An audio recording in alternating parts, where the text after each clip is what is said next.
Hey, good morning to everybody. Happy Saturday. It's Daryl here. It's 1 p.m. here in Connecticut on the East Coast, and it's a beautiful, typical October fall day here in New England. And I thought I'd move the set here a little bit and give you guys a view of a beautiful New England autumn day.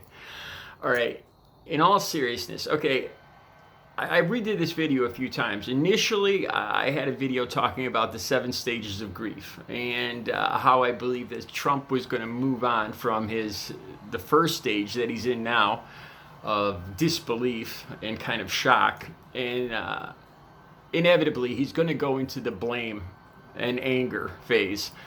I'm going to get to that in a second, but first I want to talk about how and when he contracted this, and when he became positive, or when he thought he might have been positive. All right. On my community page, there's a picture of the event at the Rose Garden last Sunday when Trump introduced Amy Coney Barrett in the Rose Garden. And if you look at this picture that I posted, it's a black and white picture. It was intentionally made black and white, except for the first 2 rows or so of people who supposedly have all tested positive. Now they're thinking that there's a good chance that this may have been the super spreader event, where at least a couple of these people initially spread it amongst themselves. They were all in tight proximity all through the week, but it looks like a good 10 or 12 people in this picture, all in 2 rows, have all tested positive recently. So when did Donald Trump think he was positive? He had a fundraiser in Bedminster, New Jersey, Thursday. Now it's reported that he was kind of lethargic there. And supposedly he looked down and depressed. This is what I was reading in a couple different articles. Going across the White House lawn on the way to Bedminster. Now, just as a note, this Bedminster fundraiser, it was like almost $3,000 to get in the door. Some of to sit down to a plate, I think it was $250,000, $250,000. There was a lot of money to be had at this Bedminster fundraiser at one of his clubs.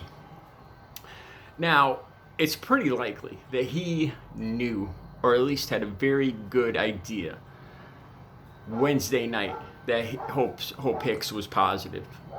I think he pretty much knew factually that Hope Hicks was positive Wednesday night, and that there's a good chance that he might be too. By Thursday morning, I think he was showing symptoms. So there's my point I'm getting to here is depraved indifference to human life. It's really starting to look like he went to this Bedminster fundraiser with no masks involved, and having a pretty good idea that he was going to test positive for COVID-19. At that point, it's almost positive that he already knew that Hope Hicks was positive. And there was a lot of money to be had at this fundraiser, and he didn't even wear a mask there.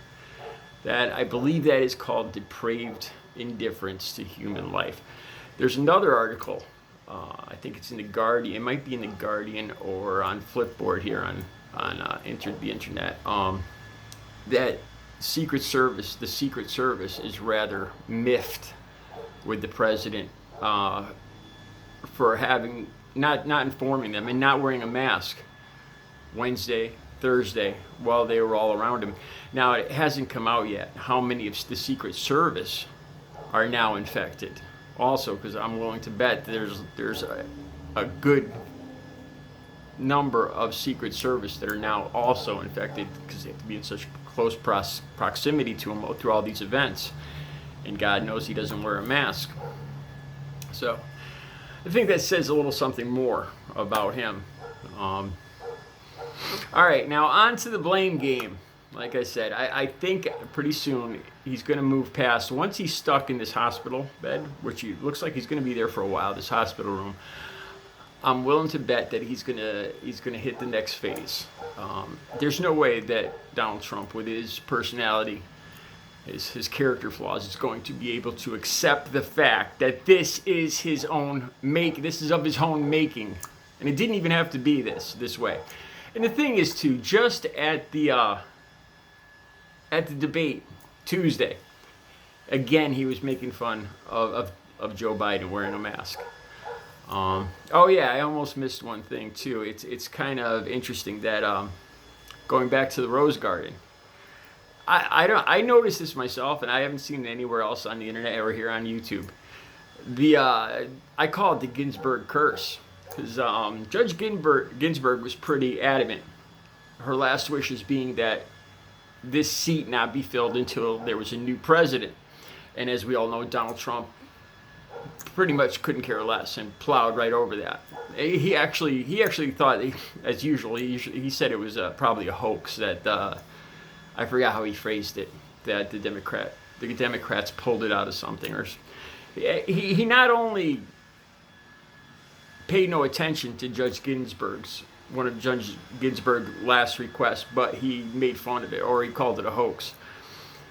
And it might be quite a coincidence that the event where he actually introduced Judge Ginsburg replacement might have been the super spreader event where they all contracted this COVID-19.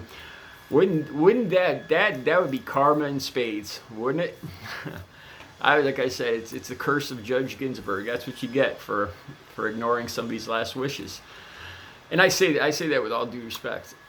All right, back to the blame game with Donald Trump. Like I said, this is something that I think you can see in his character. There's no way that Trump is going to be able to accept responsibility for not being responsible, for not wearing a mask. Like I said, this could have been avoided. Not only could have been avoided, but he made fun of people wearing masks. He mocked other people wearing masks. He influenced other people to be reckless.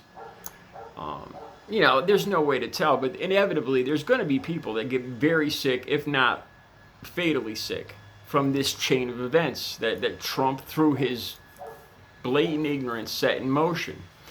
And one of the most appalling things of all this is, again, this man has access to the best minds in the world, the best virologists in the world, the CDC, the head of the CDC, the best doctors, the best scientists and doctors that have decades of experience in this.